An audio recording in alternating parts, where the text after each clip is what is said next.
ಆಯ್ತಲ್ಲ, ಎಲ್ಲ ಹೇಳಿದ್ದೀನಿ. ಆಯ್ತು, ಬಟ್ ನಮ್ಮ ಶಾಸಕರು ಸಾಕಷ್ಟು ಬೇಡಿಕೆಗಳನ್ನು ಸಲ್ಲಿಸಿದ್ದಾರೆ. ಜಿಲ್ಲೆಗೆ ಇನ್ನೂ 3-4 ಕ್ಷೇತ್ರಕ್ಕೆ ಪರಿಶೀಲನೆ ಮಾಡ್ತೀವಿ. ನೋಡಿ, ಬಡ್ಜೆಟ್ಟು 6ನೇ ತಾರೀಕು ಬಡ್ಜೆಟನ್ನು ಮಾನ್ಯ ಮುಖ್ಯಮಂತ್ರಿಗಳು ಕೊಡ್ತಾ ಇದ್ದಾರೆ. ಅದರಲ್ಲಿ ನಮ್ಮ ಇಲಾಖೆಗೆ ಎಷ್ಟು ಪೊಲೀಸ್ ಸ್ಟೇಷನನ್ನು ಕೊಡೋದಕ್ಕೆ ಅವರು ಹಣ ಕೊಡ್ತಾರೆ ಅದೆಲ್ಲ ನೋಡಿಕೊಂಡು ಆಮೇಲೆ ಕೊಡ್ತೀವಿ. ಅಗತ್ಯತೆ ಇದೆ, ಅದಕ್ಕೆ ಮಾನದಂಡಗಳಿದೆ. ಒಂದು ಪೊಲೀಸ್ ಸ್ಟೇಷನ್ ಕೊಡಬೇಕು ಅಂತ ಹೇಳಿದರೆ 300 ಅಪರಾಧ ಇರಬೇಕು, ಆ ರೇಡಿಯಸ್ ಒಳಗಡೆ 50-60 ಸಾವಿರ ಜನ ಇರಬೇಕು.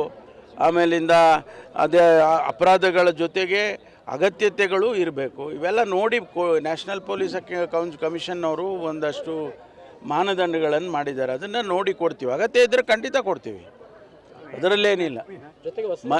ವಸತಿಗಳು ಗೃಹ ಕೊಡ್ತೀವಿ, ಇಲ್ಲಿಗೆ ಹೆಚ್ಚಿಗೆ ಕೊಡ್ತೀವಿ. ತುಂಬ ಅತ್ಯಂತ ಕಡಿಮೆ ಬೇಕಲ್ಲ, ಇನ್ನೇನು ಹೇಳ್ತಾರೆ? ಅಲ್ಲಿ ನಮ್ಮನ್ನು ಹೊಗಳ್ತಾರೇನ್ರಿ ಅವರು? ಹೊಗಳ್ತಾರ? ನಾವೇನು ಎಕ್ಸ್ಪೆಕ್ಟ್ ಮಾಡೋದಿಲ್ಲ ಅವ್ರು ನಮ್ಮನ್ನು ಹೊಗಳ್ತಾರೆ.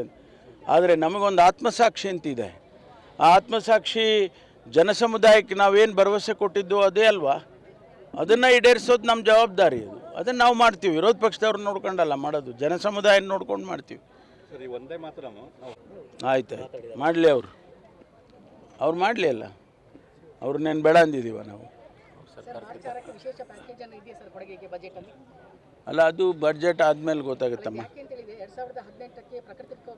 ಬೇರೆ ಏನು ಕೇಳಬೇಕು?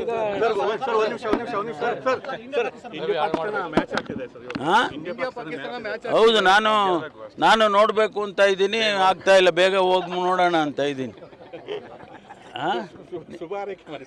ಹೌದು, ಏನು ಆರೈಕೆ ಮಾಡೋದೇನ್ರಿ?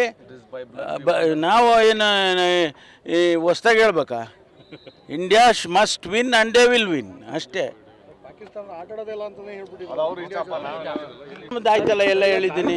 ಆಯ್ತು, ಬಟ್ ನಮ್ಮ ಶಾಸಕರು ಸಾಕಷ್ಟು ಬೇಡಿಕೆಗಳನ್ನು ಸಲ್ಲಿಸಿದ್ದಾರೆ. ಜಿಲ್ಲೆಗೆ ಇನ್ನೂ 3-4 ಕ್ಷೇತ್ರಕ್ಕೆ ಪರಿಶೀಲನೆ ಮಾಡ್ತೀವಿ. ನೋಡಿ, ಬಡ್ಜೆಟ್ಟು 6ನೇ ತಾರೀಕು ಬಡ್ಜೆಟನ್ನು ಮಾನ್ಯ ಮುಖ್ಯಮಂತ್ರಿಗಳು ಕೊಡ್ತಾ ಇದ್ದಾರೆ.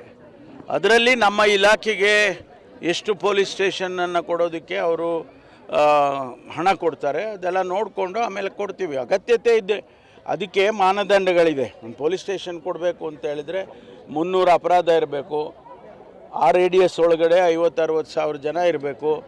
ಆಮೇಲಿಂದ ಅದೇ ಅಪರಾಧಗಳ ಜೊತೆಗೆ ಅಗತ್ಯತೆಗಳು ಇರಬೇಕು. ಇವೆಲ್ಲ ನೋಡಿ ನ್ಯಾಷನಲ್ ಪೊಲೀಸ್ ಕಮಿಷನ್ನವರು ಒಂದಷ್ಟು ಮಾನದಂಡಗಳನ್ನು ಮಾಡಿದ್ದಾರೆ. ಅದನ್ನು ನೋಡಿ ಕೊಡ್ತೀವಿ. ಅಗತ್ಯ ಇದ್ದರೆ ಖಂಡಿತ ಕೊಡ್ತೀವಿ, ಅದರಲ್ಲೇನಿಲ್ಲ.